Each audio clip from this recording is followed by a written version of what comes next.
everyone, how are you all doing? Yes मुझे उम्मीद है आप सभी अच्छे होंगे। और आज हम करने वाले हैं क्लास 9 साइंस का chapter number 6 that is the tissues. Okay, so आज हम करने वाले हैं टिश्यूज़ वाले टॉपिक को start. And guys this is going to be the part number 2 of the chapter. ठीक है, पार्ट नंबर 2 रहेगा। ओके, सो फर्स्ट पार्ट में हमने क्या पढ़ा था कि ये जो टिश्यू होते हैं, मतलब हम किस चीज़ को एग्जैक्टली टिश्यू बोलते हैं, टिश्यू होता क्या है। जैसे हमने जब सेल चैप्टर पढ़ा था तो सबसे पहले हमने ये जाना था कि सेल आखिर होते क्या हैं।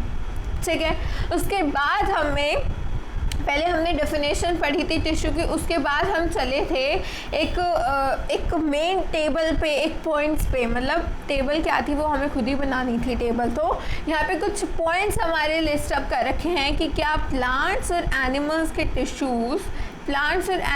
टिश्यूज़ सेम टाइप के होते हैं। सो द आंसर वॉज, जल्दी से बता दो इन दी चैट सेक्शन, क्या प्लांट्स और एनिमल्स के टिश्यूज़ सेम टाइप के होते हैं? No, the answer is no. Plants और एनिमल्स के टिश्यू सेम टाइप के नहीं होते। और कहीं ना कहीं देखो 3 पॉइंट्स हमारी एनसीईआरटी में मेंशन्ड है। ठीक है, 2 या 3 पॉइंट्स आपके एनसीईआरटी में ऑलरेडी दे रखे हैं, वो तो डिफरेंसेस हैं ही। प्लस यहाँ पे और डिफरेंसेस भी हैं कि ऐसा क्यों होता है कि प्लांट्स और एनिमल्स के टिश्यू सेम टाइप के नहीं हैं।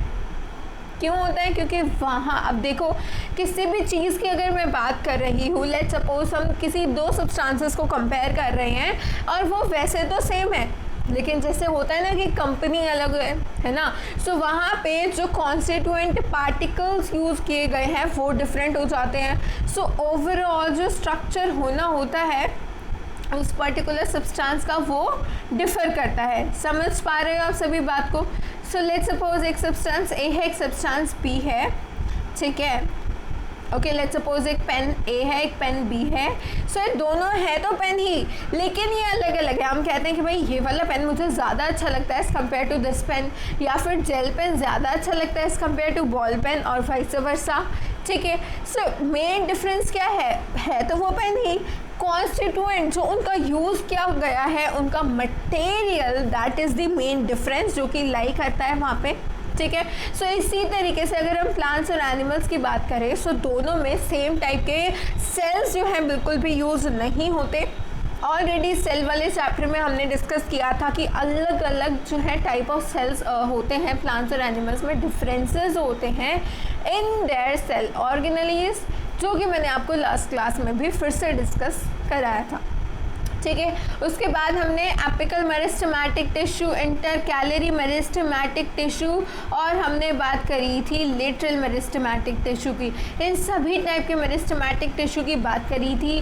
प्लस मैंने आपको बताया था कि मेरिस्टेमेटिक टिश्यू, जल्दी से बता दो इन चैट सेक्शन कि मेरिस्टेमेटिक टिश्यू कौन से टाइप के टिश्यू होते हैं, जो डिवाइड करते रहते हैं या फिर जो डिवाइडिंग स्टॉप कर देते हैं। डिवाइडिंग और नॉन डिवाइडिंग टिश्यू, जल्दी से बता दो। ये है further 3 categories of the meristematic tissue, apical meristem, intercalary meristem and lateral meristem, जिनके अलग अलग जो है फंक्शंस यहाँ पर मेंशन कर रखे हैं। ठीक है, दीज आर दी फंक्शंस, जैसे एपिकल मेरिस्टम का क्या फंक्शन है, लेटरल का क्या है, इंटरकैलरी का, तो ये सभी आपको नोट डाउन करने हैं प्लस याद भी रखने हैं। So yes, the correct answer is that the meristematic tissues are dividing tissues. ठीक है, उसके बाद मुझे जल्दी से बता दो कि परमानेंट टिश्यू किस टाइप के टिश्यूज़ होते हैं। एक बार हम क्लासिफिकेशन का ओवरव्यू ले लेते हैं फिर से। ओके, सो मैंने आपको टाइप्स ऑफ टिश्यूज़ बताए थे। फर्स्ट ऑफ ऑल हम प्लांट्स के केस में बात कर रहे हैं, याद है सभी को। एनिमल्स के केस में हम नेक्स्ट क्लास में, सॉरी इस क्लास में हो सकता है, थोड़ा नेक्स्ट क्लास में भी हो सकता है।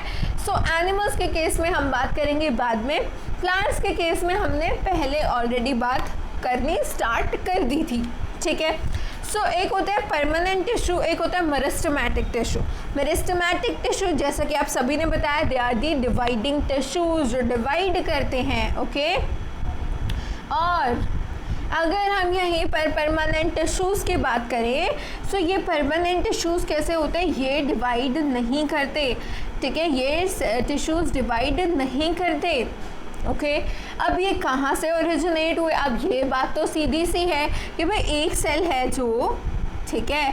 अब ये सेल अगर डिवाइड नहीं कर रहा, मतलब कि ये सेल ओरिजिनेट कहाँ से होगा, डिवाइड कर रहा है या नहीं कर रहा उसको छोड़ो, ओरिजिनेट कहाँ से हुआ होगा वो तो सीधी सी बात है कि जब कोई सेल डिवाइड हो रहा होगा, ठीक है, let's suppose this is cell A और डिवाइड हो गए सेल बी और सी में। अगर यहाँ पर फर्दर अगर हम बात करें तो लेट्स सपोज कि हमारा ये सी वाला जो है ये डिवाइड नहीं कर रहा, और अगर ये डिवाइड नहीं कर रहा, इसने एक पर्टिकुलर फंक्शन पकड़ लिया, तो इसको हम क्या बोल देंगे, परमानेंट टिश्यू, परमानेंट टिश्यू। लेकिन ये आया कहाँ से, मेरिस्टेमेटिक टिश्यू से। ओके, सो मेरिस्टेमेटिक टिश्यू से ही आएंगे परमानेंट टिश्यू, कहीं ना कहीं वो डिवाइड होके तो आएंगे ना, ऐसा तो आते नहीं है, ठीक है, क्लियर है सभी को। सो permanent tissue arises from the meristematic tissue, इस बात का भी आप सभी को ध्यान रखना है। उसके बाद जो परमानेंट टिश्यू, अब जो मेरिस्टेमेटिक टिश्यू है, फर्दर 3 कैटेगरीज होती हैं, जल्दी से बता दो मेरिस्टेमेटिक टिश्यूज की फर्दर 3 कैटेगरीज। देखो ये चैप्टर ना इम्पॉर्टेंट चैप्टर है और बार बार रिवाइज करोगे सो सारी चीज़ें याद होते हुए चलेंगी, क्योंकि at the end of chapter जैसे जैसे आप एंड की तरफ पहुंचोगे चैप्टर के, आपको रियलाइज़ हो जाएगा कि यहाँ पे जो है बहुत सारी चीज़ें हैं जो कि हमें लर्न करनी है। सो हो सकता है आपको कन्फ्यूज़न हो जाए, तो आपको घबराना नहीं है बिल्कुल भी, बहुत ही ध्यान से क्लास अटेंड करनी है और उसके बाद भी चैप्टर को फिर से रीड करना है जो टॉपिक हमने क्लास में कवर किया है, ठीक है। ये बात बहुत ही इंपॉर्टेंट है, प्लस शॉर्ट नोट्स बनाते हुए चलना है ताकि लास्ट में आप इसकी दोबारा से रिविजन कर सको। यस, सो मेरिस्टेमेटिक टिश्यू की further 3 category, apical meristematic tissue, intercalary meristem and lateral meristem. Permanent tissue की simple permanent and complex permanent. Simple permanent में हमने स्टार्ट कर दिया था, parenchyma was done, collenchyma was done and sclerenchyma भी हमने कर लिया था, ठीक है। So now coming on to the sclerenchyma से ही स्टार्ट करते हैं, ठीक है। Sclerenchyma is a type of permanent tissue और ये टिश्यू क्या करता है, प्लांट को हार्ड और स्टिफ बनाता है, ठीक है। और ये कहाँ पे मिलता है, कोकोनट की हस्क में मिलता है, ओके। सो यहाँ पे डेड सेल्स होते हैं, ये मैंने आपको बताया था, और डेड सेल्स क्यों होते हैं वो आप मुझे बताओगे इन दी चैट सेक्शन। यस, जल्दी से बताओ डेड सेल्स की रिक्वायरमेंट यहाँ पर क्यों पड़ी थी। मैंने आपको कल की क्लास के स्टार्टिंग में बताया था, जब मैंने आपको प्लांट और एनिमल टिश्यूज़ के बारे में बताया था कि ये सेम नहीं होते, वहाँ पे डिफरेंसेस होते हैं, ओके। यस, ताकि इनको मैकेनिकल स्ट्रेंथ मिल सके, रिजिडिटी मिल सके। लॉन्ग और नैरो सेल्स होते हैं, ये थिकंड होते हैं, मतलब ये कॉर्नर्स पे थिक होते हैं। क्यों? क्योंकि यहाँ पर लिग्निन की डिपोजिशन होती है, ठीक है। कोई स्पेस नहीं होगा सेल के अंदर, ठीक है। कहाँ पे मिलेंगे, स्टेम्स में वस्कुलर बंडल्स यानी कि जाइलम फ्लोएम, आगे हम पढ़ेंगे डिटेल में, अभी घबराने की ज़रूरत नहीं है कि वस्कुलर बंडल्स क्या होते हैं, ओके। वेन्स ऑफ लीव्स में and in the hard covering of seed and nuts क्या करते हैं, स्ट्रेंथ प्रोवाइड करेंगे, ठीक है। अब यहाँ पर देखो, जो हम आउटर मोस्ट लेयर देखते हैं ना सेल की, that is known as the epidermis. अब आपको ये एक्टिविटी करनी है और उसके बाद आपको ये क्लियर हो जाएगा। हम एक्टिविटी आप लोग कर लेना, आगे चलते हैं। एपिडर्मिस क्या होता है इस बात का ध्यान रखना, 10th क्लास में फिर से ये टॉपिक आएगा in your chapter number 1 of biology, ठीक है। सो ध्यान रखना है एपिडर्मिस क्या होगा। Epidermis is usually made of a single layer of cells, यानी कि एपिडर्मिस की अगर हम बात करें सो यहाँ पर कितनी लेयर्स होंगी सेल्स की, only 1 layer, single layer of cell रहेगी। In some plants living in very dry habitats the epidermis में be thicker since protection against water loss is critical. देखो ये बहुत ही इम्पोर्टेंट बात आई है यहाँ पर। अगर हम किसी ऐसे प्लांट की मतलब पेड़ की, ट्री की, अगर ऐसे ट्री की प्लांट की बात करें जो कि डेजर्ट एरिया में है, ठीक है, जहाँ पर वाटर की कमी है, ठीक है, स्कैर्सिटी ऑफ वाटर है बेसिकली। सो वहाँ क्योंकि एपिडर्मिस जो है बेसिकली जनरली सिंगल लेयर्ड होता है, लेकिन उन प्लांट्स में जो कि ड्राई हैबिटेट्स में रहते हैं वहाँ पर थिकर होगा, क्योंकि ज़्यादा अगर हम एपिडर्मिस वहाँ पर लगा होगा सो ज़्यादा एपिडर्मिस के कारण जो लीफ के अंदर या स्टेम के अंदर जो भी पोर्शन है एक प्लांट का, वो वाटर लॉस होना थोड़ा मुश्किल हो जाएगा, जो कि हम चाहते हैं। ड्राई एरियाज़ में हम ये बिल्कुल नहीं चाहते कि ज़्यादा से ज़्यादा वाटर लॉस हो। समझ आ रही है सभी को बात? थम्स अप भेजते रहेंगे इन दी चैट सेक्शन अगर आपको सारी चीज़ें क्लियर हो रही हैं तो, ठीक है। So the entire surface of a plant has an outer covering epidermis. पूरी सरफेस पे अब यहीं से भी क्वेश्चन आ सकते हैं कि भाई आपको जैसे एमसीक्यू में दे दिया या फिर वैसे फिल इन द ब्लैंक्स में ऑप्शंस के साथ दे दिया। कंफ्यूज करने के लिए ऐसे ऑप्शंस डाल सकते हैं जैसे कि entire plant except the roots except the stem, ठीक है। सो मतलब आपको ये समझना है कि पूरी प्लांट की सरफेस जो है आउटर कवरिंग एपिडर्मिस होती है। क्यूटिकल की अगर हम बात करें तो वो केस थोड़ा डिफरेंट हो जाता है रूट्स के लिए, ठीक है। It protects all the parts of plant. Epiderm देखो अब एक बार फिर से रिवाइज करो, ये बात बहुत ही ज़्यादा इंपॉर्टेंट है, ठीक है। क्या बात बताई मैंने आपको अभी तक एपिडर्मिस की, ठीक है। एपिडर्मिस क्या होता है? एपिडर्मिस इज सिंगल लेयर्ड, ठीक है, सिंगल लेयर्ड होता है ये। सिंगल लेयर के साथ ही साथ अगर हम बात करें कुछ ऐसे प्लांट्स की जो कि ड्राई एरियाज़ के, ड्राई हैबिटेट्स वाले प्लांट्स हैं, वहाँ पर ये क्या होती है? मैनी लेयर्स हो सकती हैं एपिडर्मिस की। और ये क्यों होती है? ताकि ये वाटर के लॉस को प्रिवेंट कर सके।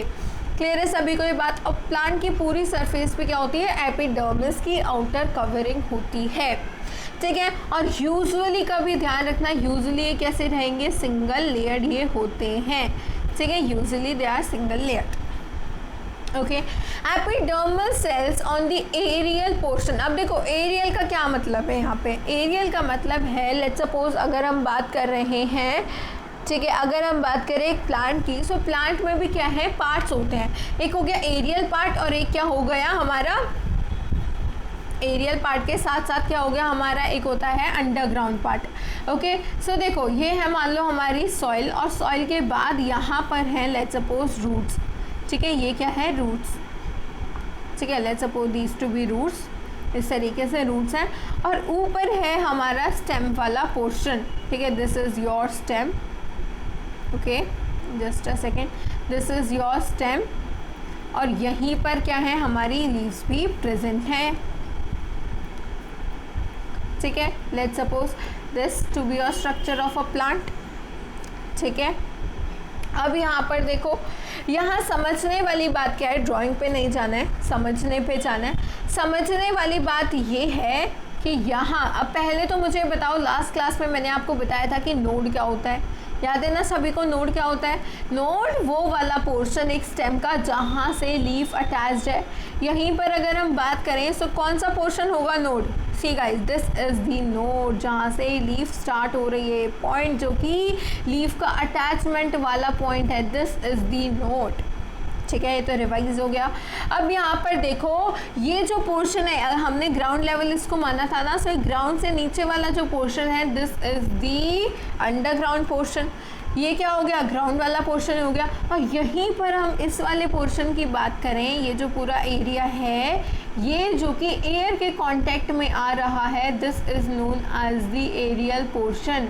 क्लियर हो रहा है सभी को? This is the aerial portion, ठीक है। इसमें ऊपर वाला पोर्शन जो कि हमारे बाहर है, अर्थ के कांटेक्ट में जो आ रहा है, सॉरी अर्थ नहीं, जो एयर के कांटेक्ट में आ रहा है, that is the aerial portion. Clear है सभी को? एरियल पोर्शन क्या होता है? सो अब यहाँ कंफ्यूज नहीं होना है, दोबारा से हायर क्लासेस में भी ये कॉन्सेप्ट रिपीट होता है। सो जो एरियल पार्ट होते हैं प्लांट के, यानी कि हमारी स्टेम आ गई एरियल पार्ट में, लीव्स आ गई एरियल पार्ट में, ठीक है। सो एरियल पार्ट के पास क्या होगा? वैक्सी वाटर रेजिस्टेंट लेयर होती है, वाटर रेजिस्टेंट लेयर होगी आउटर सरफेस पे।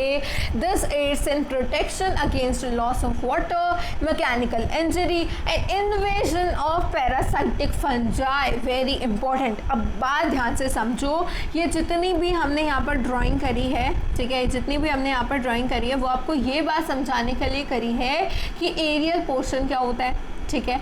एरियल पोर्शन समझ आ गया। अब हमें क्यों समझना था एरियल पोर्शन?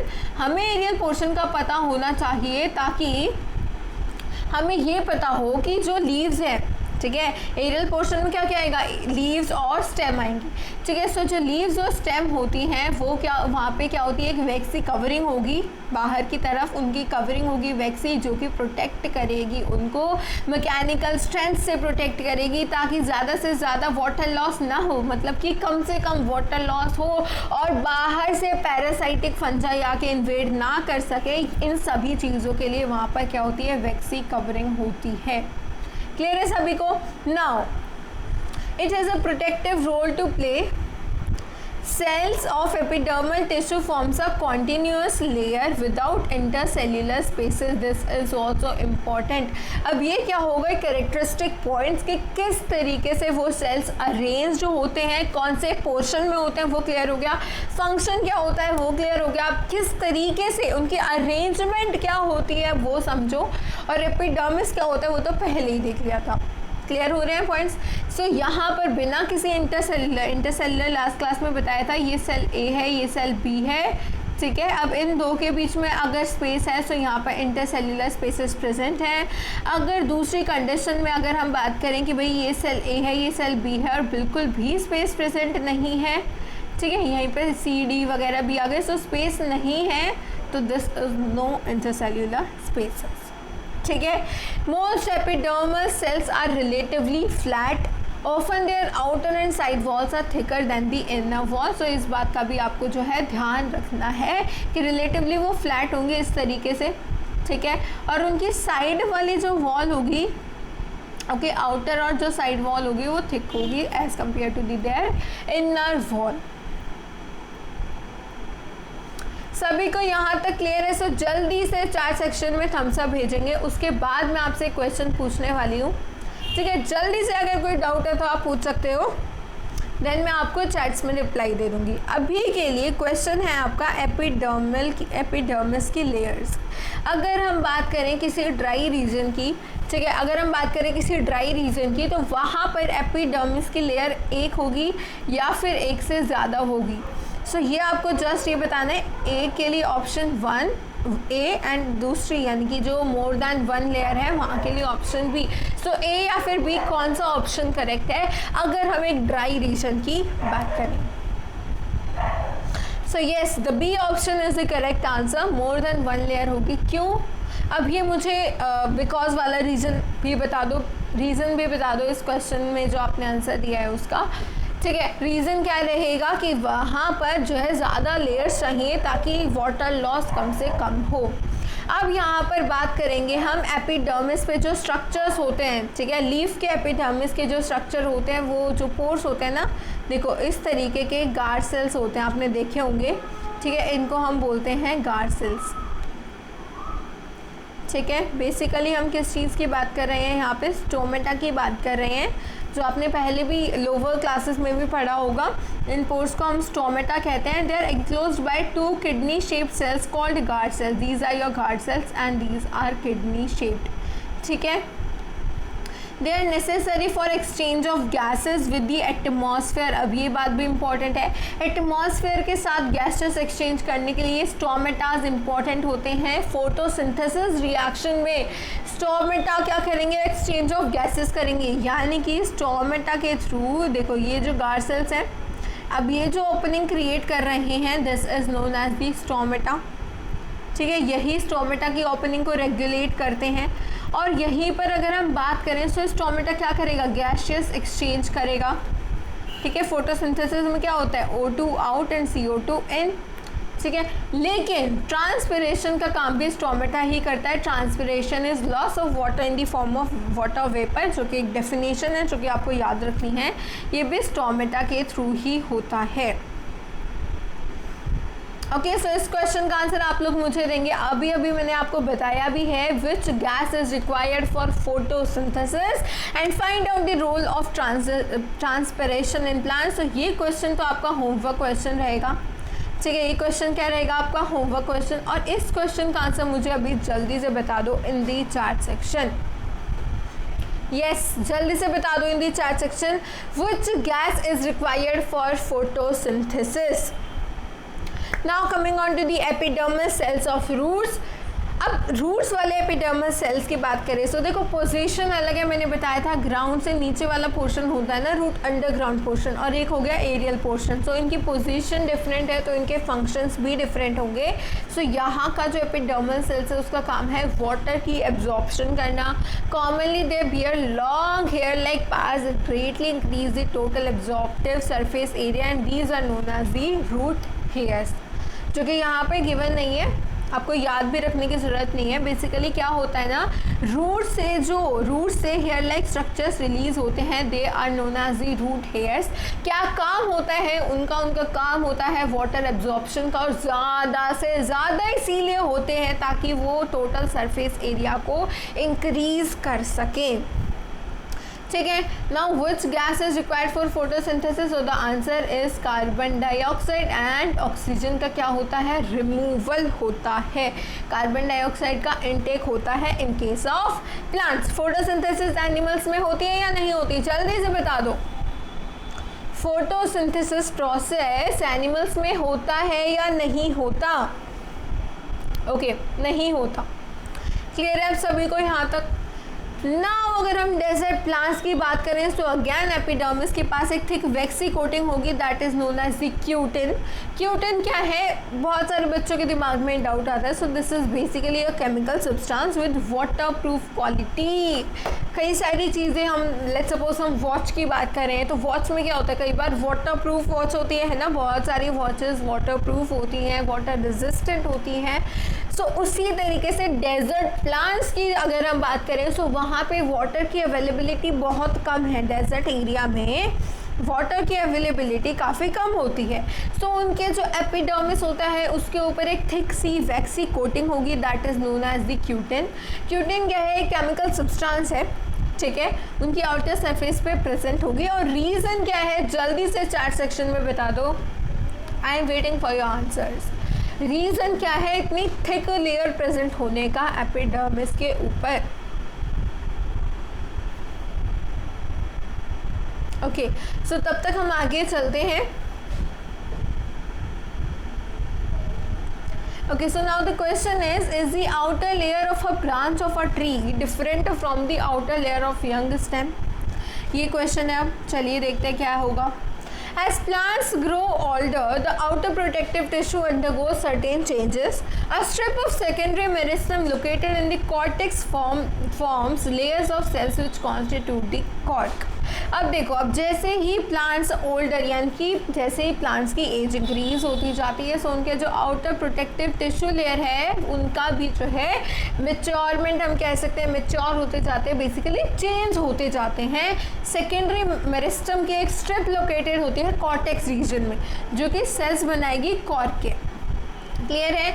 जो कॉर्क वाले रीजन के सेल्स होते हैं they are dead and compactly arranged without intercellular spaces. Again ये आपको याद रखना है, डेड होते हैं साथ में। अब यहाँ पे देखो ये क्या है, प्रोटेक्टिव टिश्यू है। देखो ये डायग्राम देखो, ये क्या है, प्रोटेक्टिव टिश्यू दिस इज। और यहाँ पर हम इनके सेल्स की बात करें सो ये जो कॉर्क सेल्स हैं यहाँ पे कोई भी इंटरसेल्युलर स्पेसेस देखने को नहीं मिल रहे। Alright, and this is the ruptured epidermis. ठीक है, सो कॉर्क के सेल्स कैसे होंगे, डेड होंगे, compactly arranged without intercellular spaces. उनके पास एक सब्सटेंस होता है that is the suberin in their walls, it makes them impervious to gases and water. अब इनकी जो वॉल्स होगी, इनके पास क्या होगा, इनकी जो वॉल्स होंगी, let's suppose this is your cells, तो यहाँ पे जो वॉल है यहाँ पे प्रेजेंस है केमिकल सब्सटेंस की, that is the suberin. Suberin क्या करेगा, इस सेल को बनाएगा वाटर, मतलब गैसेस जो हैं उनसे इम्पर्वियस, जैसे कि गैसेस का एक्सचेंज जो है वहाँ पर, ठीक है, और वाटर से भी इम्पर्वियस बना देता है। सो क्लियर हो रहा है सभी को? कॉर्टेक्स रीजन क्या होता है और आपका कॉर्क सेल्स क्या होते हैं? कॉर्क सेल्स बेसिकली डेड होते हैं। ठीक है, यहीं पे आपका प्राइमरी जो सिंपल जो परमानेंट टिश्यू थे वो फिनिश होते हैं। ठीक है, किसी को कोई डाउट है तो जल्दी से पूछ लो इन दी चार्ट सेक्शन। जल्दी से रिवाइज कर लेते हैं हम। ठीक है, ये देखो यहाँ पे गार्ड सेल्स की रिवीजन यहाँ से कर लेंगे। हमारा जो लीफ है, देखो हमारी लीफ का जो एपिडर्मिस है, एपिडर्मिस सभी को क्लियर है ना, एक सिंगल लेयर होती है सेल्स की। जो कि एक प्रोटेक्टिव फंक्शन बनाती है, क्रिएट करती है। यहीं पर हम लीफ के एपिडर्मिस की बात करें सो लेटरल व्यू और आपका दे रखा है यहाँ पर surface view. So lateral view से अगर हम देखें so these are your guard cells, ठीक है, these are your guard cells. और गार्ड सेल्स बेसिकली क्या होता है ना, गार्ड सेल्स अगर क्लोज्ड होते हैं इस तरीके से तो हमारा स्टोमेटा, कहीं पे ओपनिंग नज़र आ रही है? नहीं, कहीं पे भी ओपनिंग नज़र नहीं आ रही। सो यानी कि स्टोमेटा क्या है, क्लोज्ड है। और अगर हम इस तरीके के गार्ड सेल्स के स्ट्रक्चर की बात करें सो इस केस में जो ओपनिंग नज़र आ रही है इसको हम कह सकते हैं कि स्टोमेटा क्या है, स्टोमेटा ओपन है। स्टोमा इज ओपन, मतलब स्टोमा क्या है और प्लूरल सिंगुलर में डिफरेंस होता है बेसिकली। देखो these are your guard cells and this is your epidermis cell जहाँ पर ये गार्ड सेल्स लोकेटेड है, ठीक है। उसके बाद हमने बात करी थी क्यूटिन की। क्यूटिन एक ऐसा सब्सटेंस है, अच्छा मैंने आपको इस रीज़न के लिए पूछा था ना, रीज़न पूछा था मैंने आपसे। सो देखो ये रीज़न क्या है कि यहाँ पे जो क्यूटिन है ना ये एक थिक सी वैक्सी कोटिंग प्रोवाइड करता है, ठीक है। क्या प्रोवाइड करता है? एक थिक वैक्सी कोटिंग प्रोवाइड करता है और ये वाटरप्रूफ भी होता है। सो वाटरप्रूफ होगा और हम देखो ध्यान से देखो डेजर्ट प्लांट्स की बात कर रहे हैं, वाटरप्रूफ क्वालिटी की बात कर रहे हैं। सो रिलेट करो ना वाटर से, क्योंकि वहाँ पर कम अवेलेबिलिटी है वाटर की। सो वो ज़्यादा वाटर का रिलीज़ होना है, वो भी फालतू में, जो कि हम ऐसा अफोर्ड हो सकता है कि वो रिलीज़ ना हो। सो वो ज़्यादा अफोर्ड नहीं करते वाटर के रिलीज़ को, इसीलिए डिफरेंट वेज उन्होंने लिए हैं ताकि वो कम से कम वाटर का लॉस होने दें। अब हम चलते हैं कॉम्प्लेक्स परमानेंट टिश्यू पे, ठीक है, ओके। सो यहाँ अब तक हमने जितने भी टिश्यूज़ पढ़े दे वर दी सिंपल परमानेंट टिश्यू। और सिंपल और कॉम्प्लेक्स में बेसिकली डिफरेंस यही होता है कि कॉम्प्लेक्स जो होते हैं ना वो एक या मतलब दो या दो से ज़्यादा टाइप के सेल से बने होते हैं। सिंपल की अगर हम बात करें सो वो एक टाइप के सेल से बने होंगे जो कि एक दूसरे की तरह ही दिखते हैं, ठीक है। अब दूसरे टाइप का टिश्यू क्या हो गया, complex tissue. Complex tissue more than one type of cell से बने होते हैं।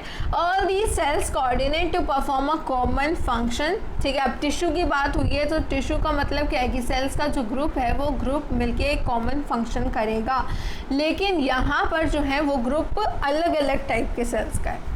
जाइलम और फ्लोएम इसके एग्जाम्पल्स हैं कॉम्प्लेक्स परमानेंट टिश्यू के, और दोनों ही क्या है, कंडक्टिव टिश्यू हैं। कंडक्टिव मीनिंग लास्ट क्लास में भी बताया था दैट ये क्या करते हैं, ट्रांसपोर्टेशन का काम करते हैं and constitute vascular bundles. Xylem क्या करेगी, जाइलम करेगी वाटर का ट्रांसपोर्ट एंड फ्लोएम क्या करता है, फ्लोएम करता है फूड का ट्रांसपोर्टेशन, ओके।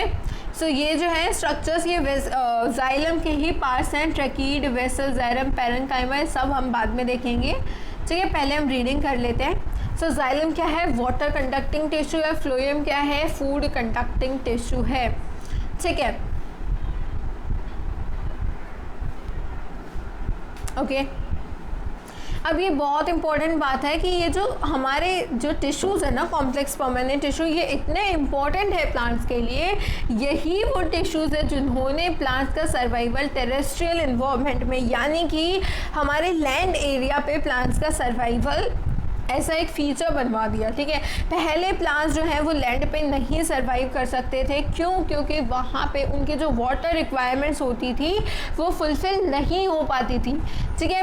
प्लांट्स में जो लीव्स होती हैं वहाँ तक पानी नहीं पहुँच पाता था, वाटर नहीं पहुँच पाता था, तो उसी वजह से प्लांट्स छोटे छोटे होते थे, ठीक है। लेकिन जैसे जैसे प्लांट्स कॉम्प्लेक्स होते गए उनके अंदर कंडक्टिंग टिश्यूज आते गए, ठीक है। अब ये देखो जाइलम क्या है, जाइलम के पार्ट्स बता रखे हैं, tracheids, vessel, xylem parenchyma and xylem fibers. These are the parts of xylem. So जिनको आप इस तरीके से लिख के बना सकते हो जाइलम, और उसके बाद इस तरीके से आप फ्लो चार्ट की फॉर्म में बना सकते हो पार्ट्स ऑफ जाइलम हेडिंग डाल के, ठीक है। क्या क्या है, ट्रैकीड्स हैं, vessels, xylem parenchyma and xylem fibres. Tracheids और वेसल्स के पास थिक वॉल्स होंगी and they have many dead cells. जब वो मैच्योर यानी कि अपनी फाइनल स्टेज पे पहुंच जाते हैं ना, यानी कि जब मैच्योर हो जाते हैं, जब उनके पास बहुत सारे डेड सेल्स होते हैं। ट्रैकीड्स और वेसल क्या होते हैं, ट्यूब्यूलर स्ट्रक्चर, ठीक है। और ट्यूब्यूलर, अगर हम ट्यूब की बात करें, अगर हम किसी पाइप की बात करें तो इसी फॉर्म का होता है ना। So tubular structure will allow the transport of water and minerals vertically. ठीक है, द पैरेन्काइमा, जाइलम पैरेन्काइमा की यहाँ पर बात चल रही है. सो जाइलम पैरेन्काइमा क्या करेगा, देखो पैरेन्काइमा का बेसिकली काम क्या था, स्टोरेज का. ठीक है, कहीं ना कहीं स्टोरेज का काम था. सो दे स्टोर फूड. और फाइबर्स, अगर हम बात करें स्क्लेरेन्काइमा की, तो स्क्लेरेन्काइमा में भी जो फाइबर्स थे वहाँ पे सपोर्टिव फंक्शन में था. तो ज़्यादा रिलेट करके पढ़ोगे तो क्लियर होता जाएगा, ज़्यादा टफ बात नहीं है. क्या बात बताई मैंने आपको कि जो जाइलम फाइबर्स होते हैं they are supportive in nature. Xylem parenchyma stores food, और बाकी के जो बचे हुए दो स्ट्रक्चर है वो मेन काम करते हैं, दैट इज दी ट्रकीज और वेसल ट्रांसपोर्टेशन में काम करते हैं. ठीक है, सो ये स्ट्रक्चर आप देख सकते हो, ट्रैकीड और वेसल का, दे हैव ट्यूब्यूलर स्ट्रक्चर, है ना, ट्यूब है, यहाँ पे आसानी से पानी जा सकता है. And this is your xylem parenchyma. ठीक है, ये भी क्या होते हैं, लिविंग होते हैं. ठीक है, so see this is the cytoplasm, और ये जो आप डॉट लाइक स्ट्रक्चर देख पा रहे हो this is the nucleus. Clear है. ओके, अब हम बात कर लेते हैं फ्लोएम की. फ्लोएम क्या है, फूड कंडक्टिंग टिश्यू है. They are made up of, again they are made up of 5 type of cells, sieve cells, sieve tubes, companion cells, phloem fibers and the phloem parenchyma. Phloem fibers of phloem parenchyma are like the xylem fibers and xylem parenchyma. Sieve tubes यहाँ पर क्या है, they are tubular cells जो कि perforated, यानी कि perforated का meaning छेद, जो जैसे कि हम इस वॉल की बात अगर हम करें. ठीक है, let's suppose this is your box. ठीक है, इस बॉक्स में अगर हम परफोरेटेड टर्म को समझना चाहें, सो दैट मीन्स कि यहाँ पर बहुत सारे पोर्स बने हुए हैं, दिस मीन्स परफोरेटेड. ठीक है, क्लियर है, मीनिंग समझ आ गया. परफोरेटेड क्या होता है, अब देखिए, सीव ट्यूब्स जो होते हैं वो ट्यूब्यूलर सेल्स होते हैं with perforated walls. Perforated walls होंगी, पोर्स वाली वॉल्स होंगी. फ्लोएम फूड को ट्रांसपोर्ट करेगा from the leaves to other parts of the plant. Leaves ही तो खाना बना रही हैं, सो वहीं से ट्रांसपोर्टेशन स्टार्ट होगी. और हम याद कर सकते हैं जैसे फूड और PHLOEM में अगर हम बात करें PH की, so this also sounds like F, और फूड का भी F. सो ये दोनों साउंड्स मैच कर रही हैं. सो बहुत ही ईजी तरीका याद रखने का. So phloem transports food. So बचा हुआ जो मेथड रह गया that will be for the water transportation, that is for the xylem. That mean कि जाइलम ट्रांसपोर्ट करेगी वाटर को और फ्लोएम ट्रांसपोर्ट करेगा फूड को. Except phloem fibres, all other cells जो होते हैं फ्लोएम के, they are living cells. So हम ओवरऑल इसको लिविंग टिश्यू बोल देते हैं, क्योंकि सिर्फ और सिर्फ इन फाइबर्स को छोड़ के बाकी सभी जो होते हैं दे आर लिविंग सेल्स. अब ये देख लो, ये है फ्लोएम का सेक्शन. ठीक है, okay, so this are your companion cells, और ये है हमारी sieve tube. This is your sieve plate. ठीक है, सीव प्लेट देख पा रहे हो. And this is the phloem parenchyma. यहाँ पर भी न्यूक्लियस है, कंपेनियन सेल्स में भी न्यूक्लियस प्रेजेंट है. सो अब मुझे जल्दी से सभी बता दो इन दी 4 सेक्शन, अगर आप लोगों को कोई भी डाउट है तो complex permanent tissue, simple permanent tissue में जो स्क्लेरेन्काइमा से आगे वाला पोर्शन जो हमने आज डिस्कस किया है. ठीक है, बहुत ही अच्छे से हमने समझ लिया है, बार बार रिपीट किया है. सो आई होप आपको कुछ हद तक चीज़ें याद हो गई होंगी. पूरा तो मैं नहीं कह सकती, क्योंकि पूरा तो जब ही याद होगा जब आप क्लास के बाद फिर से रिवाइज करेंगे. ठीक है, क्यूटिन क्लियर हो गया सभी को. फ्लोएम क्या होता है, जाइलम क्या होता है, कॉम्प्लेक्स परमानेंट टिश्यू क्या होते हैं, और कौन सी गैस फोटोसिंथेसिस में इन्वॉल्व होती है, एपिडर्मिस क्या होता है, ये सभी चीज़ें हमने अभी तक डिस्कस कर ली. Now coming on to these in text question. So ये जो इन टेक्स्ट क्वेश्चन है ना आपके, ये आपको खुद ट्राई करने हैं. ठीक है, ये क्वेश्चंस आपको खुद ट्राई करना है, बहुत ही इजी क्वेश्चंस हैं. फ्लोएम के कॉन्स्टिट्यूएंट्स बताने हैं, कौन से tissue husk of the coconut बनाते हैं. These are very simple questions.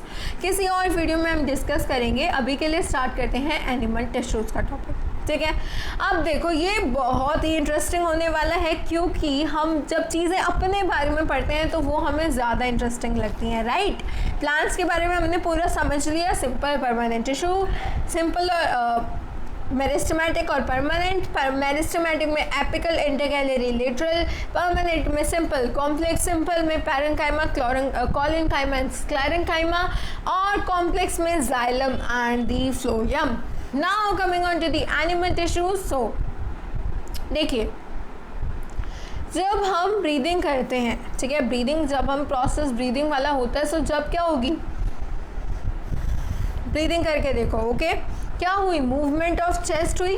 क्यों हुई, क्योंकि यहाँ पे डायाफ्राम और जो लंग्स हैं वो हमारे ब्रीदिंग के प्रोसेस में इन्वॉल्व है।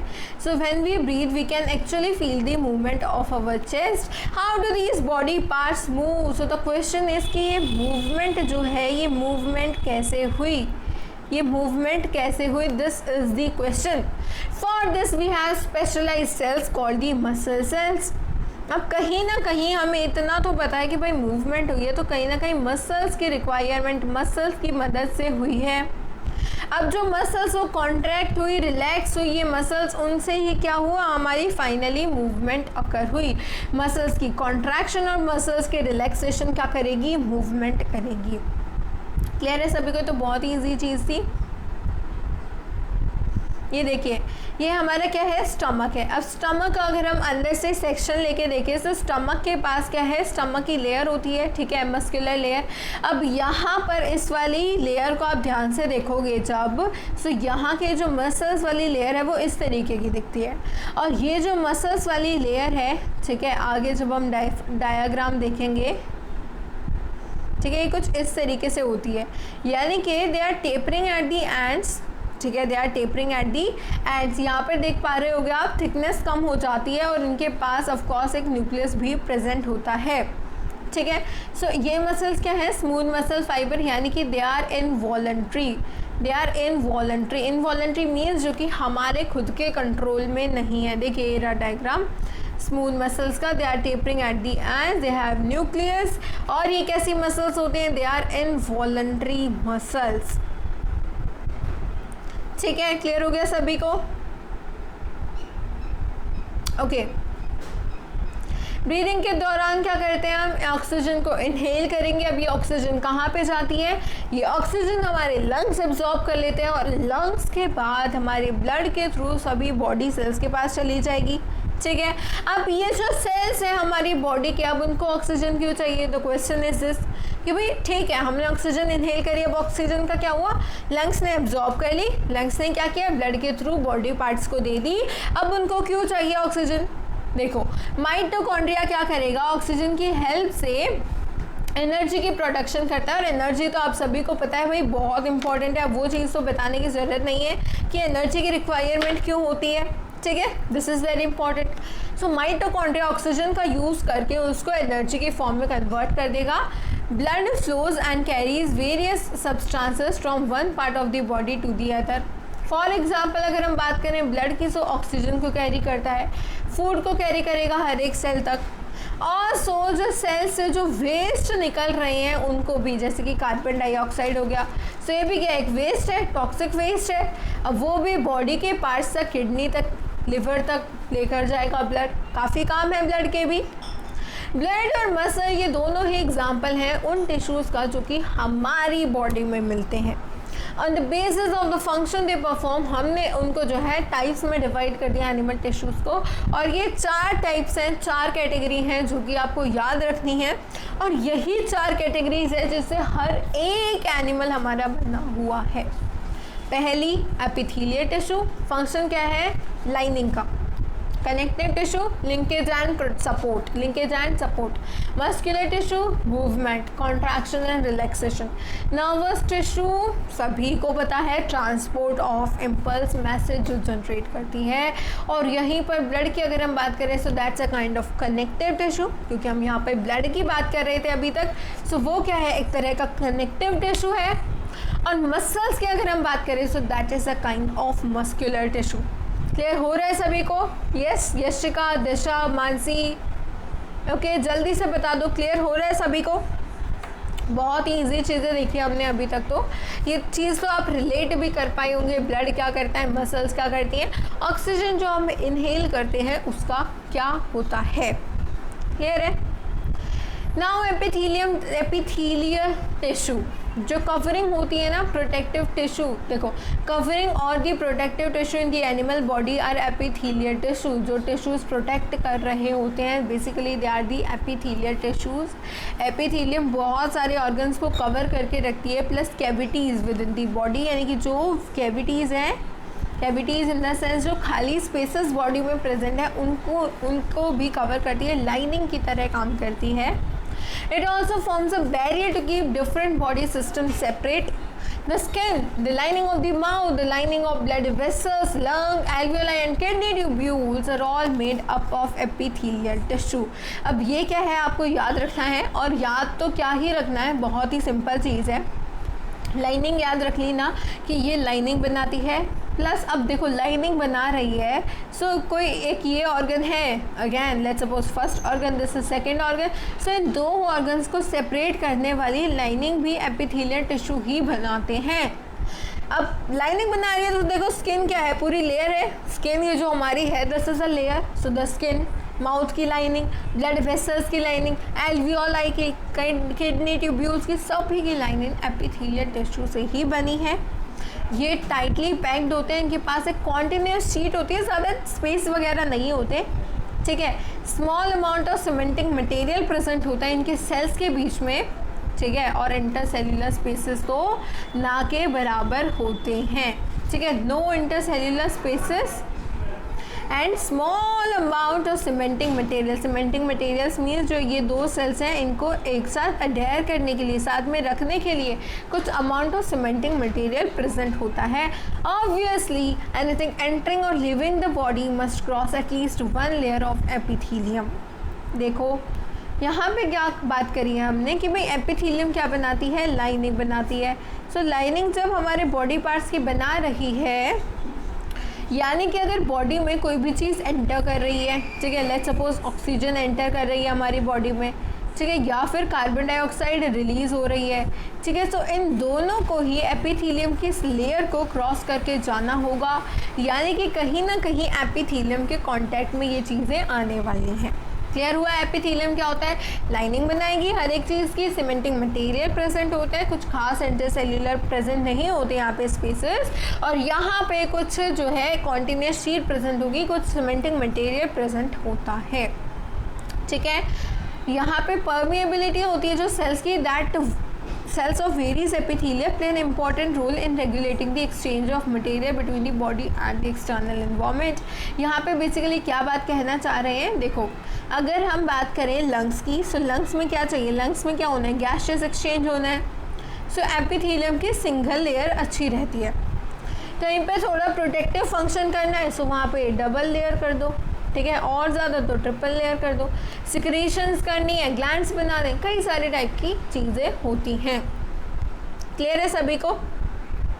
Okay. Regardless of the type, all epithelium is usually separated from underlying tissue by an extracellular fibrous basement membrane। अब बेसमेंट मेम्ब्रेन क्या होती है, देखिए सभी यहाँ पर देखो, ये हमारा एपिथेलियल टिश्यू है, ठीक है, this is your epithelial tissue, okay, this is your epithelial tissue. अब यहाँ पर अगर मैं बात करूँ तो यहाँ पे प्रेजेंट होगी एक बेसमेंट मेम्ब्रेन। बेसमेंट मेम्ब्रेन कैसी होती है, that is extra cellular and fibrous, ठीक है, एक्स्ट्रा सेल्यूलर हो गया and that is also fibrous, this is known as the basement membrane. यहाँ जो एपिथेलियम होता है डायरेक्ट यहाँ पे कोई ब्लड सप्लाई नहीं होती, बेसिकली बेसमेंट मेम्ब्रेन के पास ही सारा ब्लड वगैरह आ जाता है और बेसमेंट मेम्ब्रेन ही ट्रांसपोर्टेशन कर देती है हमारे टिश्यूज़ के पास, ठीक है, एपिथेलियम के पास। क्लियर हुआ? बेसमेंट मेम्ब्रेन क्या होती है, different epithelia showing differing structures that correlate with their unique functions. Example की अगर हम बात करें तो जो लाइनिंग है ब्लड वेसल की और लंग एल्वियोलाई की, जहाँ दोनों ही केसेस में क्या होना है, ट्रांसपोर्टेशन होनी है सब्सटेंस की through that selectively permeable surface. एक में क्या होना है, ब्लड में क्या होना है, ऑक्सीजन वगैरह इन सभी चीज़ों का, न्यूट्रिएंट्स वगैरह, और लंग्स में अगेन ऑक्सीजन का, ठीक है। यहाँ पे अब क्योंकि डिफ्यूजन आपने पढ़ा होगा कि भाई देखो सेल वाले चैप्टर में पढ़ा था, डिफ्यूजन क्या डिपेंड करती है कि जितनी कम लेयर्स होंगी उतनी ही ज़्यादा अच्छे से डिफ्यूजन गैसेस एक्सचेंज हो सकता है।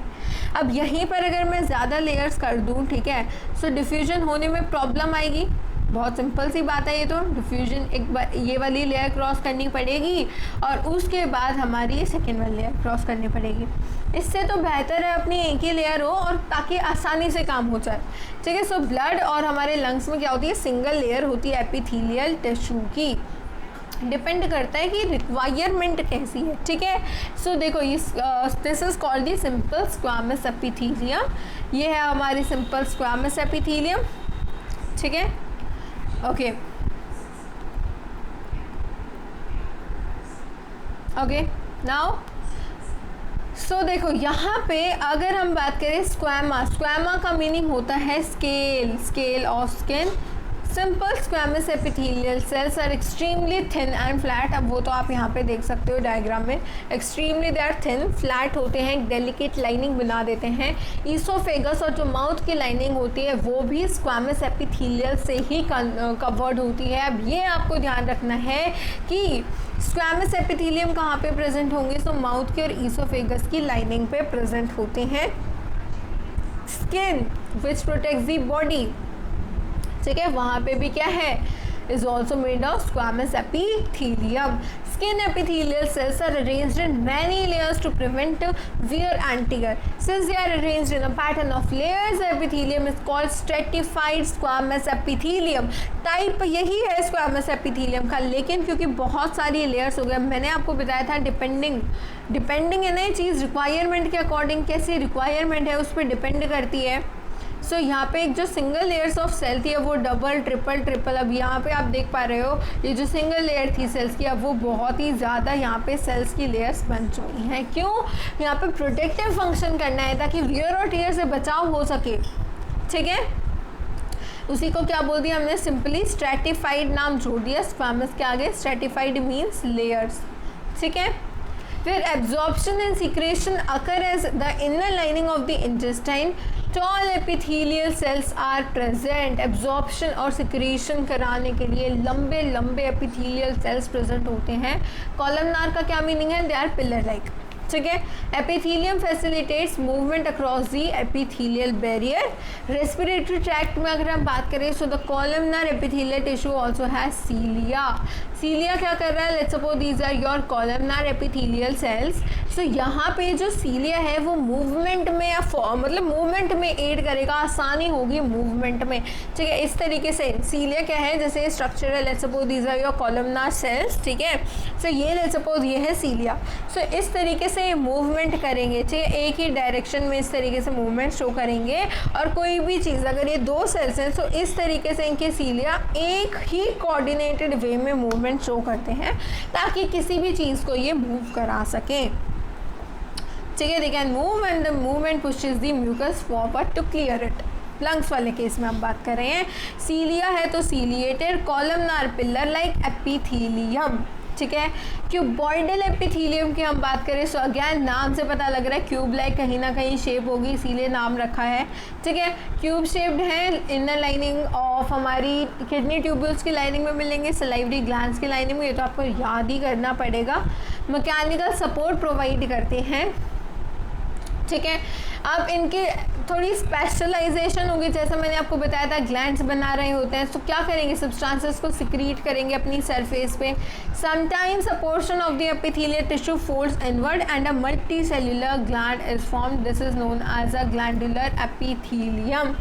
मल्टी सेल्यूलर ग्लैंड भी हो सकते हैं, यूनिसेल्यूलर ग्लैंड्स भी हो सकते हैं। क्लियर है सभी को, ओके। सो कनेक्टिव टिश्यू वाला पोर्शन हम नेक्स्ट क्लास में कवर करेंगे। सो कॉम्प्लेक्स परमानेंट टिश्यू और एनिमल टिश्यू हमने स्टार्ट कर दिया है। बेसिकली हमने एपिथेलियल टिश्यू के बारे में सब कुछ जान लिया है। सो ये जो हमने आज 4 पेजेस डिस्कस करे हैं ना, सो आपका होमवर्क यही है, स्क्लेरेन्काइमा वाले पार्ट से लेकर एनिमल टिश्यूज़ के एपिथेलियल वाले पार्ट तक आपको रीड करके आना है। और आगे अगर हम बात करें कनेक्टिव टिश्यू की, सो वो भी आपको एक बार रीड करना है, ठीक है, पूरा कनेक्टिव टिश्यू। और मस्कुलर टिश्यू हम नेक्स्ट क्लास में डिस्कस करेंगे। हम एनिमल टिश्यूज़ को नेक्स्ट क्लास में कंप्लीट करते हैं। Okay okay, thanks for watching. Also don't forget to like, share and subscribe the channel. Thank you.